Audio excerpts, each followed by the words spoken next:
Well, breaking tonight, a Los Angeles Superior Court judge granting a preliminary injunction against Grace Community Church, prohibiting Pastor John MacArthur from holding indoor worship services. They've been doing this for weeks. So what now?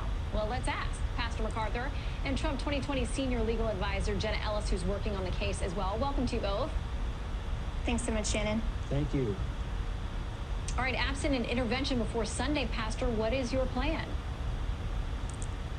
We're going to have church on Sunday. There is absolutely no reason not to have church as far as safety goes. A statistic, 1/100th of 1% of Californians have COVID. That's the number.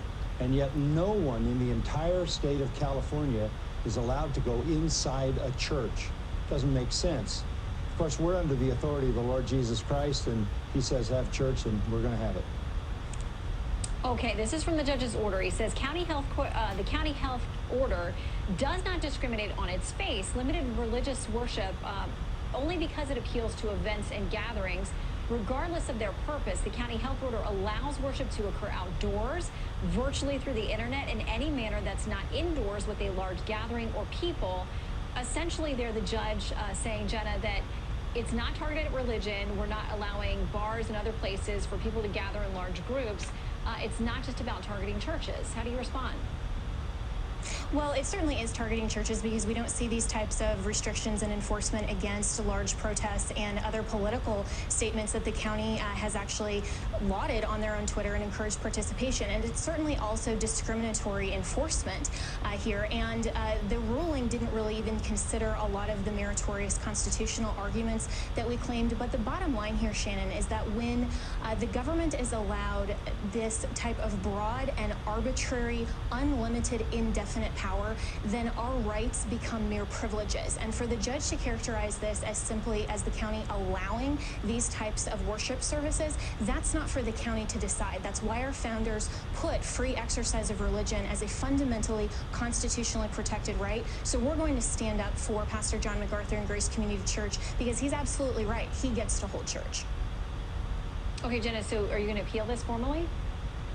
Absolutely, and we're working on that, and our notice of appeal will be filed tomorrow. Okay, I want to ask you all about another story that touches on issues of morality and things that pastors are often asked to weigh in on, and this is this Netflix movie called Cuties. Now, when I saw the poster a few weeks ago, and there was a lot of outrage about it, these young girls, what they were going to be doing and dancing, that kind of thing, I've asked our group and our team not to show the video because I saw it today and it was actually much worse than I actually thought it was going to be. I don't even know what to say. These are supposed to be 11-year-old girls. As a woman, it breaks my heart to see the way that they are being essentially sexualized and used here. Pastor, where are we in this cultural moment where there's not a condemnation by other big Netflix names or people associated with that particular service? Well, we're absolutely and exactly where we would expect to be if you had 30 years of trying to destroy morality. If you had 30 years of a sexual revolution, a homosexual revolution, and you thought you were going to be able to stop it at some point and say, well, that's far enough, go no further, that's just not possible. The slide is greased and it's rapidly going downhill at a warp speed, and to try to intervene at some point and say that's enough, you'd have had to start a long time ago. This is just the next small step in the disintegration of an entire nation that has no conscience. I wrote an article for the Daily Wire on is America losing its conscience, the vanishing conscience of America. We've lost that. We've lost any sense of the law of God in the heart. It's been overturned by a corrupt view of morality. We've lost the role of the conscience because we've been told to feel no shame. And when you have a dynamic movement in the culture toward evil at all levels, it just is not possible to stop it at some point where you say that's too far. And regardless of where people feel they are on some of those hot button issues that have become big political and legal debates, I would hope that this one dealing with young girls would be one that a lot of people would stand up and say just doesn't feel right. Pastor, Jenna, good to have you both.